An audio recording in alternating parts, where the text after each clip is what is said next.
안녕하십니까. 일산 그리스도의 교회 임성택 목사입니다. 오늘도 여러분과 함께 화요 가스펠 줌 스튜디오 진행하겠습니다. 이 땅에 임재한 천국의 법, 오늘 그 22번째 강의 마음이 청결한 자의 복 마지막 시간입니다. 오늘 황사경보도 있었어요. 그런데 의외로 제가 있는 일산 2역은 그렇게 황사에 큰 영향을 받지 않는 것으로 보일 만큼 맑고 화창합니다. 봄날의 화창함이 여러분 가운데 있으면서요, 우리의 마음도 오늘 본문의 주전처럼 마음이 청결한 자의 그런 복으로 화창한 시간이 되기를 바랍니다. 그러면 지금부터 시작하겠습니다. 마음이 청결한 자의 복 세 번째 이야기입니다. 여러분이 갖고 계시는 교재 125페이지부터 128페이지 있는 내용, 책 내용을 읽으시면서 따라오시면 더 도움이 될 것 같습니다. 실제로 마음이 진정으로 청결한 분, 우리가 청결하다고 부를 수 있는 그분은요, 어떤 면에서 딱 한 분밖에 안 계십니다. 오직 주님 한 분만이 청결하신 분이세요. 한 분뿐이시기 때문에 우리의 마음의 청결은, 우리의 청결은 주님의 생명이 우리 마음 속에 내주할 때뿐입니다. 그러니까 인간이 어떤 수양이나 노력이나 애씀을 통해서 마음이 청결해지는 것이 아니고, 아무리 돌을 닦고 아무리 애써도 청산리 벽계수 누구라도 그 청청함이 사람의 힘으로는 이겨낼 수 없다는 거죠. 오직 진정한 마음의 청결은 주님 한 분만에게 있습니다.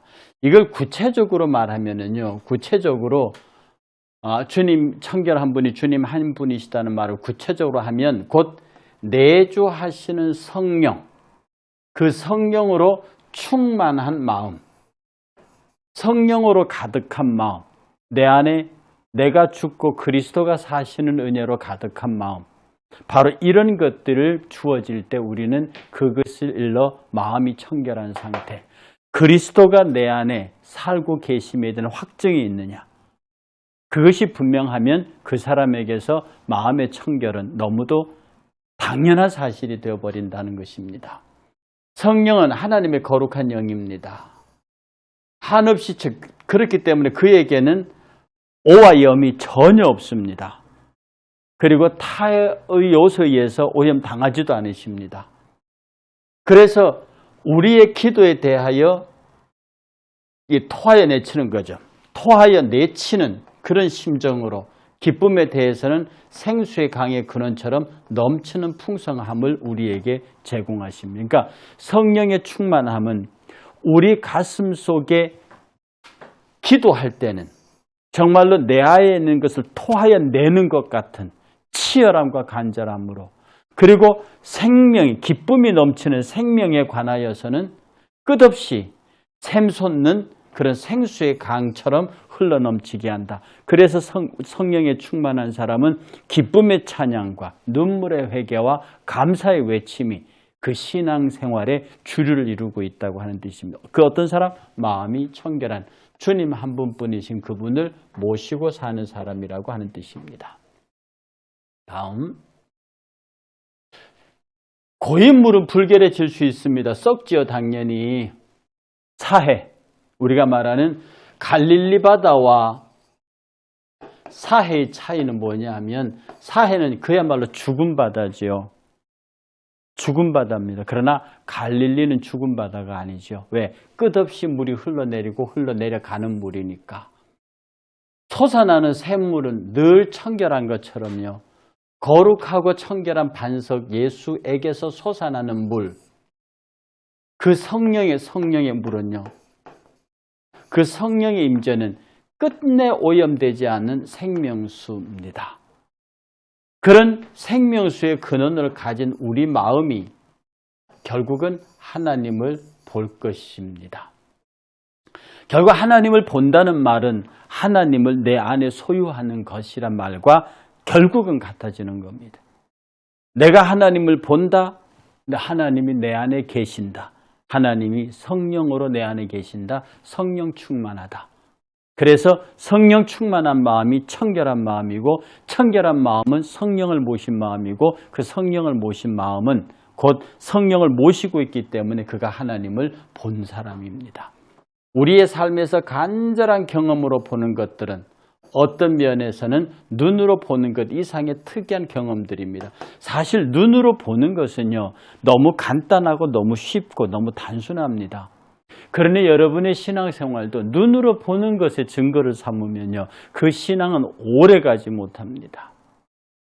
그래서 신비한 이적을 한번 경험하고 본 사람들은요, 계속 그런 것들이 나타나기를 원하고 그런 신비한 현상을 쫓아다니다가 나중에 급기야 이단에 빠지게 되는 경우가 있는 거예요. 그런데 성령에 충만한 마음이 청결한 사람은요, 보는 것이 아니라 단순히 우리 육신의 눈으로 보는 것이 아니라 영의 눈으로 보는 특이한 경험들이요, 말로는 설명할 수 없고 어떻게 형언할 수는 없으나 내 안에서 넘치는 감사, 기쁨 이런 것들이 나를 지배하고 있는 느끼는 느낌, 그런 경험들을 갖고 있는 사람들, 바로 그 사람은 그런 성령의 내주를 통해서 하나님을 보고 있는 겁니다. 늘 말씀드렸듯이 죄를 지은 인간은 하나님을 볼 수 없습니다. 볼 수 없죠. 그런데 그런 죄 지은 인간이 하나님을 본다는 것은 굉장한 축복입니다. 그냥 하나님을 보면 죽거든요. 그런데 그런 죽어야만 인간들이 하나님을 볼 수 있다. 보고도 죽지 않는다. 그것은 하나님의 놀라운 축복입니다. 늘 말씀드렸듯이 인간이 억지로 하나님을 보면 죽습니다. 왜 이방 종교가 기독교의 다른 종교가 왜 결국 멸망의 종교가 되느냐 하면 보지 말라고 하는 하나님을 인간이 억지로 보았는데 억지로 본 그 얼굴이 제대로 된 얼굴이 아니라 우상이라는 겁니다. 결국 그 억지로 본 것이 죽음의 길로 끌고 가지요. 구약에도 보세요. 하나님의 얼굴을 하나님이 보여주기 전에는 본 사람이 없습니다. 보면 죽는단 말이에요. 이사야 같은 경우 하나님의 어전회에 올라갔다가 하나님의 거룩한 모습을 보지요. 그건 육신의 육안으로 본 게 아닙니다. 하나님은 영이시니까 육으로 보이는 게 아니에요. 그의 거룩한 어미 앞에 섰을 때 내가 하나님을 보았다고 말하는 거죠. 잘 보십시오. 우리가 하나님의 어미 앞에 섭니다. 이사야가 하나님의 어미 앞에 서서요, 보이지 않는 하나님이지만 그 영광의 광채와 화려한 광경을 그것을 목도하고 내가 하나님을 보았다고 그래요. 그런데 그 하나님을 인간이 억지로 만들어서 눈으로 보려고 한다. 그게 우상입니다. 그게 사신이고 그게 다른 종교의 신상들입니다. 우리 하나님은 육신의 눈으로 보여지는 하나님이 아닙니다. 마음으로 보는 겁니다. 마음으로 청결한 자이기 때문에 본다는 게, 자꾸 이 마음이 청결한 자는 하나님을 본다는 뜻을 마음이 청결한 자가 눈으로 하나님을 보는 것처럼 이해하는, 아닙니다. 마음으로 하나님을 보는 것입니다. 이 청결함으로 하나님을 보는 거죠. 이 청결함으로. 그래서 신앙의 눈이란 결국 마음의 청결입니다. 지금은 우리의 신앙으로 하나님을 보게 되지만 결국에는 하나님을 천국에서 보는, 마지막으로 이사야처럼 그의 어미 앞에 가서 그를 바라보는, 그를 대면하는 영광을 누리게 될 것이죠. 우리가 저 하늘 하나님의 나라 가도 그가 이런 가시적인 모습으로 계시는 분이 아닙니다. 이미 가시적으로 계신다 하면 어떤 가시적 형태의 제약을 받는 분이세요. 하나님은 그런 제약을 받는 분이 아니십니다. 그러니 우리가 훗날에 하나님의 나라에서 보는 하나님을 지금 우리의 마음에서 그 하나님을 이미 영접하고 보고 있는 거죠. 누가? 마음이 청결한 자. 어떤 자? 성령이 그 안에 임재해 있는 자. 어떤 자? 전적으로 그 말씀에 순종하여 사는 자. 이게 마음이 청결한 자입니다. 해서 마음이 청결한 자의 복은 죽음 없이 하나님을 보는 것입니다. 어거스틴은 이런 말을 했어요. 어거스틴은요, 인간의 모든 불행은 궁극적으로 하나님을 보지 못했다는 데서 온다, 이렇게 말했습니다. 이 굉장한 표현입니다. 저는 이 어거스틴이 말을 펴낼 때, 맞아, 정말로 인간의 불행은 뭐냐? 하나님을 보지 못했기에, 하나님을 보았으면 그럴 수 없다는 거예요. 인간의 마음에 마음의 청결함을 통해서 하나님의 실제 임재를 보았으면요. 어떤 경우에도 그럼요. 인간은 타락할 수가 없고 인간은 죄지을 수 없습니다. 하나님의 형상이 밝게 빛나잖아요. 그러면 그에게서 하나님의 법은 아름다운 사랑의 법으로 바뀌어서 그를 지배하게 됩니다. 그런데 인간이 마음으로 하나님을 본다는 말은 영으로 하나님을 본다는 말이에요. 영으로 하나님을 보지 못하는 것이죠. 그래서 우리가 하나님을 보는 것은 인간에게 최대의 만족, 최대의 경험입니다. 여러분의 가슴 속에 생수의 강이 넘쳐 흐르고요. 기쁨의 찬양, 토하여 내치는 기도, 그것이 여러분의 의지도 있지만 하나님 앞에 섰을 때 내가 너무도 자연스럽게 그 앞에 부복하여 예배하고 감사하고 울어 내 눈물의 잔을 채울 수 있는 사람들, 이것이 복 있는 사람들이에요. 그러니 우리는 끝없이 성령의 강력한 임재를 통해서 하나님의 사람으로 이끌려가기 위해 주의 임재를 요청해야 합니다. 어설픈 기적이나 그런 신비한 현상을 쫓지 말고 내 마음속에 정말로 생수가 넘치는 것 같은 기쁨, 그 많은 사람들의 간증 중에 그런 이야기를 들을 때마다 우리의 가슴도 뛰어야 한다는 거죠. 성경은 언제든지 하나님을 본 사람은 없습니다. 그러나 중요한 것은 예수를 본 사람은 아버지를 보았다고 요한 1서에서 말했어요. 요한 사도의 말이잖아요. 어느 때나 하나님을 본 사람은 없으되 만일 우리가 서로 사랑하면 하나님이 우리 안에 거하시고 그의 사랑이 우리 안에서 온전히 이루어지느니라. 예수 자신을 본 사람은 하나님을 보았어요. 하나님을 본 사람은 없었어요. 그러나 그리스도가 우리 안에 거하시고 우리가 그의 사랑으로 거하면 우리가 하나님을 본 사람으로 삽니다. 결국 따뜻한 가슴은 사랑의 눈으로, 성령의 눈으로 하나님을 보지요. 그 눈으로 사랑하는 성도를 봅니다. 사랑스럽지 않을 수가 없는 겁니다. 다음은 청결한 마음, 즉 성령으로 충만한 마음. 마음의 청결과 성령님의 충만은 같은 이퀄 단어입니다. 지금도 여전히 살아계신 그리스도를 보고 있습니다. 여러분이 그리스도를 보고 있다. 내가 어떻게 그리스도를 보느냐? 내 마음이 얼마나 맑게 깨끗이 잘 닦여진 거울은 정확하게 비춰냅니다.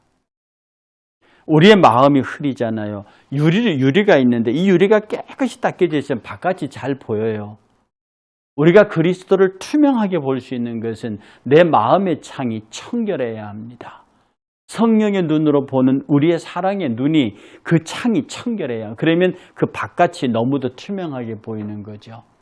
성령 충만한 심령은 성경을 읽을 때 지식이나 관념으로 읽지 않습니다. 지금도 우리에게 여전히 말씀하신 살아계신 하나님의 말씀으로 듣습니다.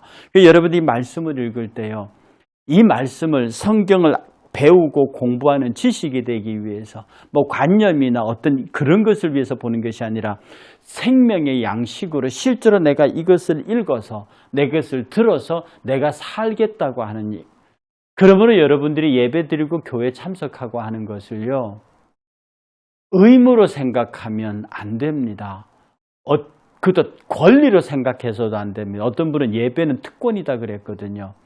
특권은 특별한 권리라고 하는데 물론 하나님께서 부여하신 특별한 권리죠. 그런데 권리는요, 행사하지 않을 수도 있는 거예요. 그런데 예배는 그게 아닙니다. 예배는 당연한 의무인 동시에 내가 하나님의 거룩한 성도로 살고 있다고 하는 증거고요. 동시에 생명의 젖줄입니다.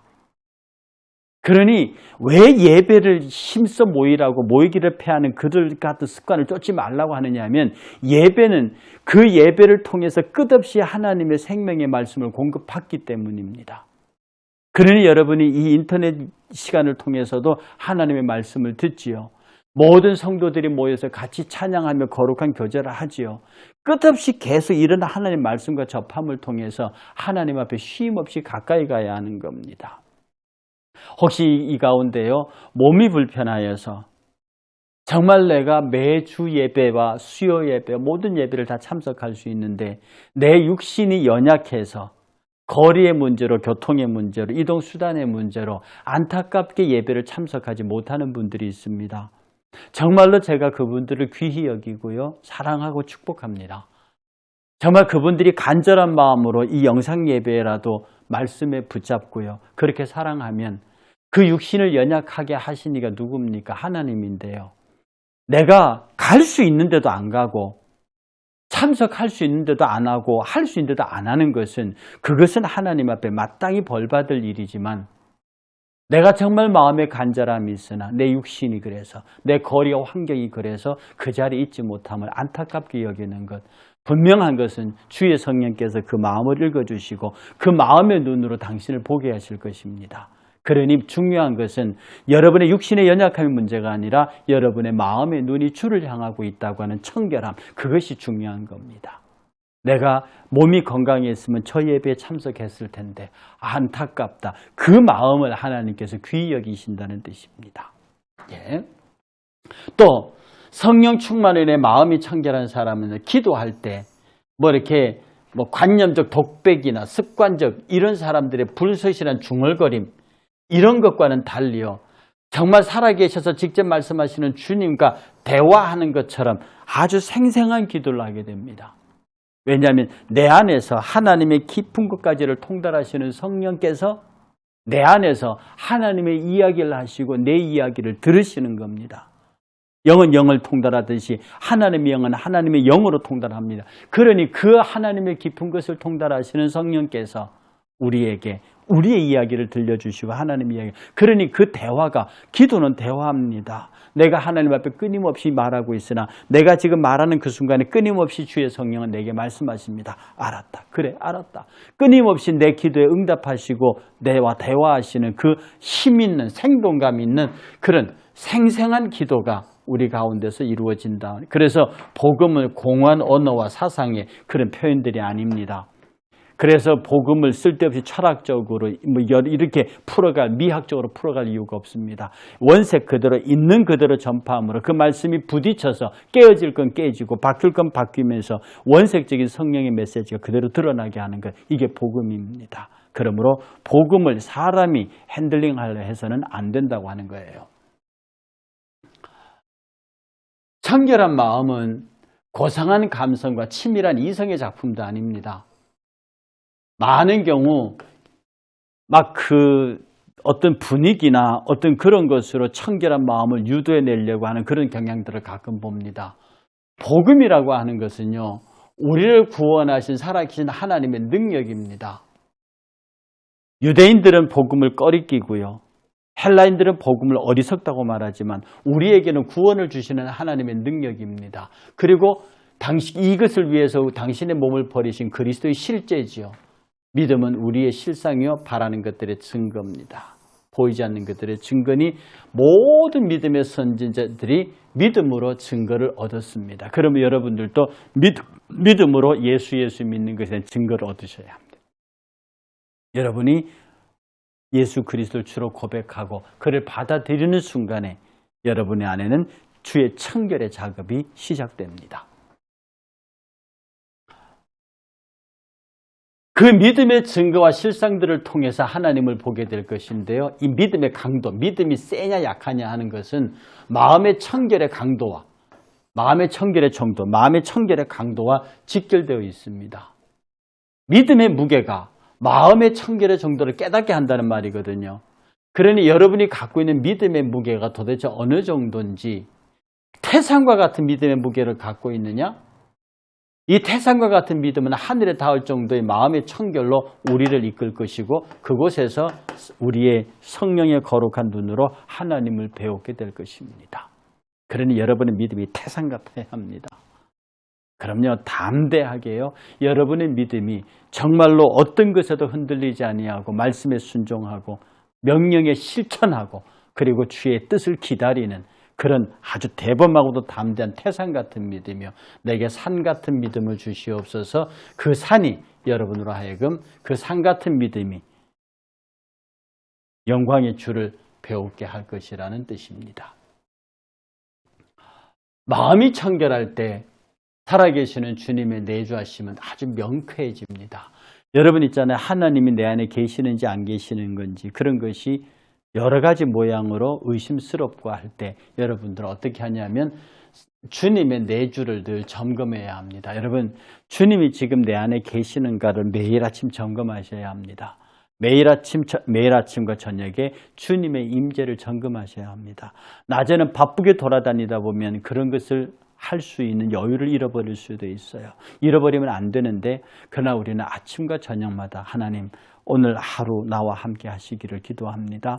저녁에 누울 때 하나님, 어쨌든 나를 붙잡아 주셨음을 감사합니다. 내일도 나와 함께 오늘처럼 운행해 주옵소서. 끊임없이 내가 하나님과 동행하고 있는가를 계속 점검하는 작업이 필요해요. 그래서 그것을 우리는 하나님의 존재가 내가 점검한다는 그 말을 우리는 성령의 교제라는 말을 씁니다. 결국에 성령의 교제. 성령과 어떻게 교제하는데? 하나님, 주의 성령께서 나를 주장하시옵소서. 지금 주장하고 계시지요? 내가 누구를 만나서 무슨 대화를 하고 어떤 일을 할 때도 주의 성령께서 나를 주관해 주시기. 끊임없이 주님과 대화하고 주의 임재가 내게 있는지 확인하는 작업. 그게 사랑의 성령의 교제입니다. 의심 없어요. 주님이 살아계실 때 주님의 내주하심은 의심 없이 명쾌해집니다. 그렇게 함으로써 모든 일을 주님과 의논합니다. 그리고 주님의 아주 내밀한 음성으로 서로 속삭입니다. 여러분, 주님과 의논해 보셨습니까? 이것은요, 참 정말 여러분이 중얼거리는 소리예요. 하나님, 저 지금 가스펠 스튜디오 강의할 건데 오늘 어떻게 할까요? 오늘 제가 오전에 막 신문사 인터뷰도 있고 그 앞에 또 기관 분들이 오셔서 방문하고 바빠서 이게 준비가 좀 서투른데 어떻게 할까요? 이런 이야기들을 합니다. 설교단에 올라갈 때 하나님, 설교 준비해서 올라가긴 가는데 도대체 이게 오늘 같은 경우는 감이 안 잡힙니다. 이 원고들의 읽기가 그런데 하나님, 이 원고를 당신 읽어주시겠습니까? 뭐 이렇게 계속 크고 작은 일에 혼자서 마치 좀 정신이 이상한처럼 중얼중얼하면서 하나님과 얘기하기를 합니다. 속으로. 여러분, 이런 끝없는 교제가 여러분 안에서 주님과 대화가 이루어지면은요, 기가 막히게도 주님이 그 대화에 참여하십니다. 내가 하는 말에 당신께서 말하시고요. 그 당신의 말이 내가 중얼거리는 대화 속에 묻어서 내 이성이 그것을 어떤 경우는 염려하지 말라는 주님의 위로가 등으로부터 느껴지는 경우도 있습니다. 어떤 데는 등에서 떠미는 느낌도 있고요. 내 손을 잡아 끌어가는 느낌도 있고요. 그것은 성경 밖의 이야기이고 철저히 주관적인 이야기이기 때문에 이것을 객관화시킬 생각은 없습니다. 정말 답답한 일을 당해서 이거 어떡하죠? 라고 고민하면서 걸어갈 때 성령께서 내 앞가슴을 지시면서 염려하지 마, 가. 어떤 경우는 자신만만해서 가다가 주에서 주의 성이 잡아당기니까 안 되는 거니까 가지 마. 근데 가지 마라는 강력한 주의 도전이 있으니 가면요, 백발백중은 깨집니다. 이런 주님과의 밀당 경험들을 해가면서 기도하고 지내면요, 하나님의 실존을 늘 느끼고 삽니다. 그러니 이 하나님의 실존을 느끼기 때문에 내가 얼마나 연약한 존재인지를 압니다. 그리고 내가 얼마나 무력한 존재인 줄 알아요. 참 요새 세월이 가면 갈수록 30대, 40대의 그 기가 막힌 추진력과 그런 것들이 50, 60 들어오면서 어떠냐면 할 수 있을까? 자꾸 더 많은 경험과 더 많은 인프라와 더 많은 인맥이 있는데도 그것이 없어 단지 그냥 혈기방장할 때는 그걸 할 수 있겠다고 몰고 갔던 기억이 있는데 지금은 그때보다는 비교가 안 되는 내 개인적인 인프라를 갖고 있는데도 시작할 때 그게 될까? 그렇게 많은 설교를 해왔습니다. 단에 올라갈 때 오늘 설교가 될까? 처음 단에 설 때까지 그 고민을 합니다. 하나님 도우세요. 도우세요. 이런 경험들, 이런 교제들, 이런 것들에 따라서 우리는 하나님 앞에서 늘 주님과 내밀한 음성을 듣는 그런 교제를 합니다. 이런 경험들은 저는 여러분들에게 많기를 바랍니다. 심령이 교만하고 정욕으로 탁하게 돼버리면요, 영안이 어두워져 버리면 대화가 없어져 버립니다. 우리도 그러잖아요.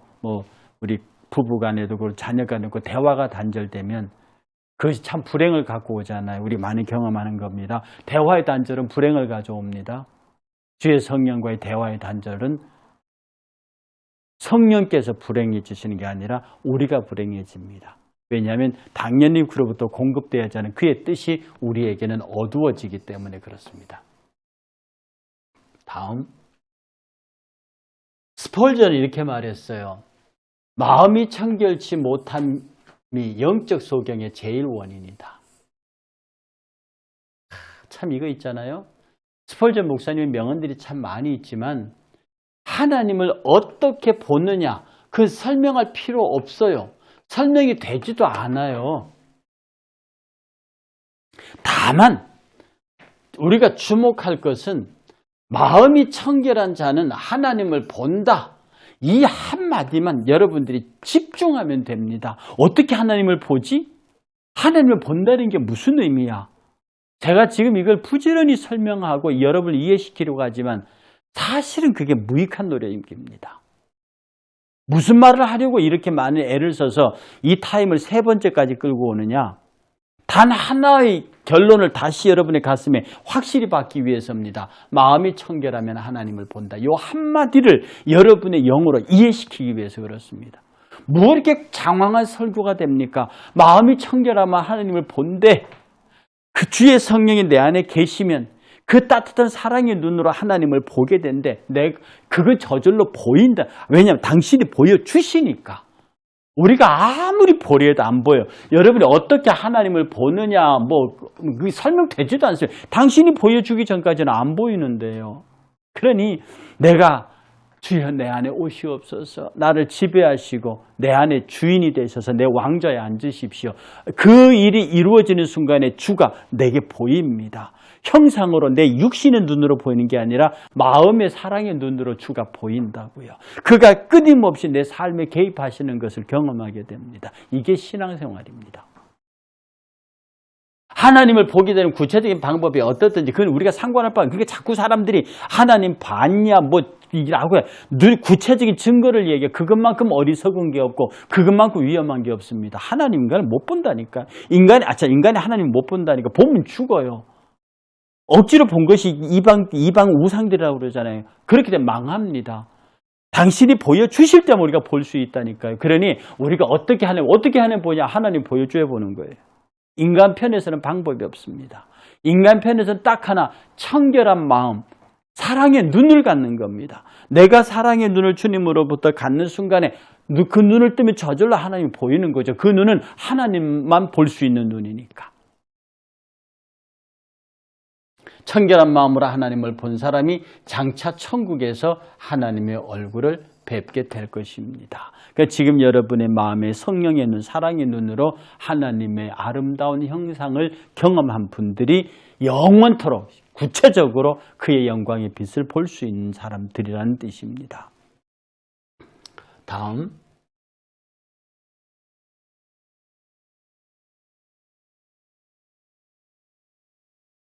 마음이 청결하여 하나님을 본 사람은, 요거 중요한 주제입니다. 다른 사람도 하나님을 볼 수 있게 해요. 즉 자신이 하나님을 보았기 때문에 복이 될 뿐 아니라 남들도 하나님을 만나게 하는 일에 도움을 줄 수 있습니다. 왜? 내가 봤으니까. 지금 여러분에게 강의하는 내가 하나님의 실존이 내게 함께 하시는 것을 경험했으니까 이 분야에 관해서 누구보다도 자신 있게 이야기할 수 있습니다. 내가 비록 허물이 많고 약점이 많고 성격과 삶의 태도와 인간성에서 여러 가지 결함이 있겠지만 내가 분명한 것은 내가 하나님과 은밀한 대화 속에서 내 대화에 개입하시고 내 일에 관하여 어떤 때는 아주 구체적일 정도로 나를 끌고 다니시는 모양을 한두 번 경험한 것이 아니기 때문에, 그래서 나의 허물과 약점에도 불구하고 나는 그의 사랑을 확증하고 있고 그가 내 안에 주신 성령의 마음으로 끝없이 내가 주의 눈을 보겠다고, 주의 눈으로 그를 본다고요. 그러니 내가 여러분에게 강력하게 여러분의 마음의 사랑의 눈으로 성령의 임재를 통해 볼 수 있다라고 계속 여러분을 마음의 청결의 장으로 이렇게 밀어내는 겁니다. 청결한 마음의 소유자 한 사람은 100명의 어둠 속에 있는 신자들보다 더 큰 하나님 일을 합니다. 할렐루야. 실질적으로 교회에 도움이 됩니다. 100명이 문제가 아니라 1000명이 문제가 아닙니다. 아무리 수만 명이 보여도 하나님 다 돌려보내시고 기드온의 300을 남기셨습니다. 그 기드온의 300으로 그 하나님의 강력한 성을 무너뜨리는 거거든요. 기드온의 300용사가 이방을 치는 겁니다. 이스라엘이 여리고를 무너뜨릴 때 뭐로요? 그들이 하는 것은 그냥 그 7바퀴 반을 도는 그 과정을 통해서 함성으로 무너뜨린다고 그것을요. 항아리를 깨뜨리고 횃불을 들고 함성으로 깨뜨리는 그들이 힘이 아니에요. 하나님이 선정하신 것은 하나님은 다수를 기뻐하지 않는다고 당신이 선택한 한 사람으로 하십니다. 그러니 그 선택한 한 사람은 그러니까 하나님의 심령, 마음이 청결한 하나님을 소유한 한 사람입니다. 그러니 교회에서 제대로 된 제자 하나를 길러내는 것이 그렇게 소중한 거예요. 여러분 교회 1000명이 있고 10,000명이 있어도요. 그 중에 몇 사람이 일합니다. 실제로 국가도요. 일본이 그런 얘기 잘하죠. 실제로 그렇습니다. 이 나라 전체를 먹여 살리는 사람은 어떤 사람은 10%다, 20%다, 어떤 사람은 3%의 사람이 먹여 살린다. 이렇게 말합니다. 100% 사람들 가운데 적게는 3%, 많게는 20%의 사람들이 나머지 97%부터 80%의 사람들 먹여 살린다는 거거든요. 하나님의 나라의 일도요. 누구나 성도라고 다 하는 게 아닙니다. 그 마음에 성령이 충만한 사람, 그 마음에 성령의 눈으로 사랑의 눈으로 하나님을 보는 사람, 보았기 때문에 확증했기 때문에 감출 수 없어서 정말로 뜨거운 가슴으로 주의를 하게 되죠. 그래서 특히 교회 지도자들의 마음이 청결하지 못하면은요, 많은 사람을 멸망으로 끌고 가고 기독교를 망가뜨리게 만듭니다. 어쩌면 목회자들의 마음의 청결이 정말로 소중하게 여겨지는 이 시점입니다. 왜냐하면 소경이 소경을 이끌게 되거든요. 이건 정말 제가 소경이란 단어 써서 죄송합니다. 시각장애인이 시각장애인을 인도하면 둘 다 구덩이에 빠진다고 성경에 그렇게 기록이 되어 있어요. 이건 뭐 어쩔 수 없는 현실 아닙니까? 예수 처음 믿는 사람들이요. 하나님을 제대로 보지 못하는 어둠에 있는 영적 지도자들을 가까이 보게 되면 기독교 가짜구나 그럽니다. 비록 내가 예수를 안 믿지만 저 사람을 보니까 예수 믿어야겠다. 내지는 하나님이 계신가 보다. 이렇게 생각해야 되는데 멀리서 봤을 때는 괜찮은 분 같은데 딱 가까이 가서 그의 지도를 봐. 이거 완전히 그럴 때 그가 말하기를 기독교가 가짜구나. 오늘날 많은 사람들이 안티크리스찬이 되고 교회 등을 돌린 이유가 성도들에게 실망했다기보다도 목사님, 장로님들로 구성된 교회 지도자들에 대한 실망입니다.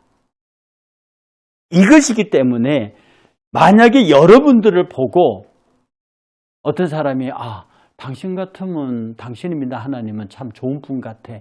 내가 때가 되면 당신 따라 교회 가지. 당신의 얼굴을 보니까 너무 좋다. 오늘 우리 교회 성도님 가운데 그런 간증도 있었습니다. 제 개인적으로. 자기 아래 그 집에 근처에 사는 분이 당신의 얼굴이 교회 갔다 오는 게 너무 좋아 보인다. 얼마나 아름다운 이야기입니까? 이런 이야기들. 사랑하는 여러분, 정말 그래서 여러분의 주변의 사람들이 여러분을 보면서 참 좋습니다. 당신의 얼굴, 당신의 말, 당신의 행실이 참 아름답습니다. 그런 말을 들을 수 있으면 기독교가 진짜구나 이렇게 하는 거죠. 진짜구나. 사람의 외형적 조건이 문제가 아니에요. 결국 마음이 문제거든요.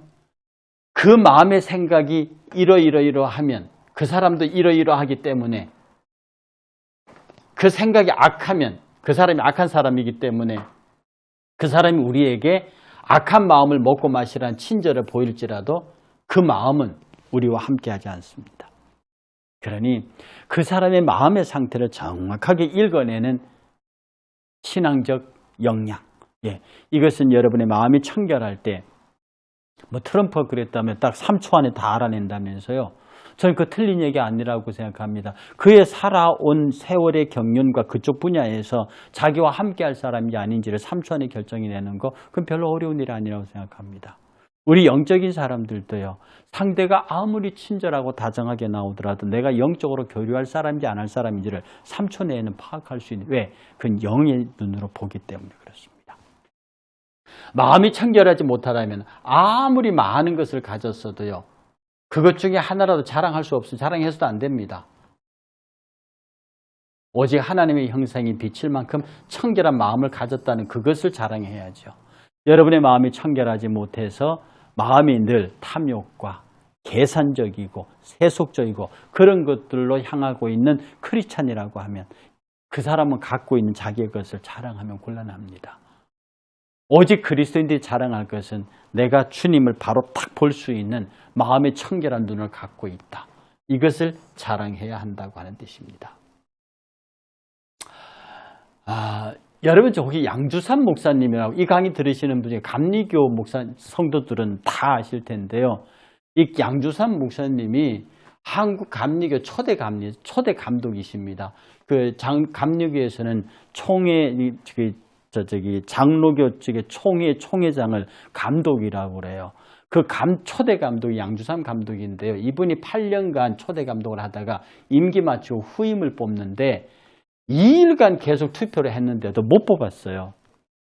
양주삼만한 인물이 없는 거죠. 그러니까 사람들이 우리 정관 여기서 고쳐서 우리 양주삼 목사님을 재추대하자 라고 하는 재추대 주장이 나오기 시작했을 때 양 감독이 아래와 같이 말하면서 그렇게 하면 안 된다고 그랬습니다. 이 말은 감리교 역사에서 참 유명한 말입니다. 뭐라고 말했냐면 교회는 영원하고 인생은 짧습니다.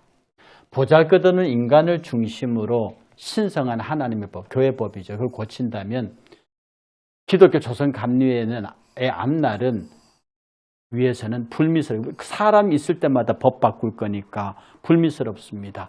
그런 전례를 남기면 안 되니까 분명 그러면 안 되니까 비록 총회 전원 일치라 할지라도 그렇게 하더라도 나는 받아들이지 않겠습니다. 그래서 그 시대의 한국교회는 깨끗했던 거예요. 지금은 총회장이 되려고 감독이 되려고 교회 장이 되려고 정말 비인간적이고 비신앙적인 모든 수단과 방법을 동원하지만 이때는 만장일치로 그를 재추대한다 해도 이런 전례를 남기면 우리 교회의 후대 역사를 위해서 아름답지 못합니다. 라고 그것을 막았던 우리 믿음의 선조들입니다. 이런 것을 대표적으로 마음이 청결한 사람이, 저 말은 성령께서 양주삼 목사의 입을 빌어서 하시는 거예요. 바로 마음이 청결한 사람들은 이렇게 말합니다. 마음이 청결한 사람 이렇게 행동합니다. 이것을 바라보는 세상 사람들이 하나님이 진짜구나, 기독교가 진짜구나 이렇게 말하는 거죠.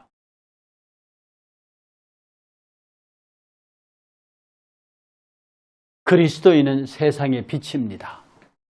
그리스도는 세상의 빛입니다. 그래서 전에는 어둠의 세계에서 살았지만 지금은 주님의 빛의 세계에 살고 있으므로 빛의 자녀답게 살아야 합니다. 빛은 선과 정의와 진실의 열매를 맺게 합니다. 그러므로 그들과 함께하는 자가 되지 말라. 세상 사람들입니다. 너희가 전에는 어둠이었어요. 어둠에 속한 것도 너희는 어둠이었다는 거예요. 너희가 전에는 어둠이었더니 이제는 빛이다. 주님께 너희는 세상의 빛이라. 다시 말씀드립니다. 주님은 빛이 되라 하지 않으셨습니다. 소금이 되라 하지 않으셨습니다. 너희는 빛이다. 소금이다. 빛의 자녀처럼 행하라. 왜? 빛이니까 빛의 자녀처럼. 빛의 열매는 착함과 의로움과 진실함에 있느니라. 착함과 하나님의 뜻과 일치한다는 뜻입니다. 의롭게 하나님의 생각에 맞게 행동한다는 뜻입니다. 그리고 그 모든 것이 진실합니다. 십자가 정신입니다. 이것이 마음의 청결입니다. 이 청결을 유지한 사람은 바로 곧 하나님을 보는 사람입니다. 늘 하나님을 보고 있는 사람입니다. 늘 하나님을 보고 있는 사람입니다. 여러분, 이번 한 주간도 제가 3주간에 걸쳐서 말씀드렸던 마음의 청결에 관해서 깊이 고민하시고 정말로 내가 세상과 친하지 아니하고 주 안에서 주의 빛으로 살아서 주의 빛으로 살아서 착함과 의로움과 진실함, 의 열매를 맺으면서 성령을 드러내고 하나님을 드러내고 부활의 주님을 드러내는 복 있고 능력 있는 여러분들의 삶이 되시기를 주의 이름으로 축복합니다. 순환 주간입니다. 이번 주간 경건하게 지내시고 다음 주일 부활의 주일 기쁘게 주의 부활을 찬양하고 화요일 날 저녁에 다시 뵙겠습니다. 평안을 빕니다. 감사합니다.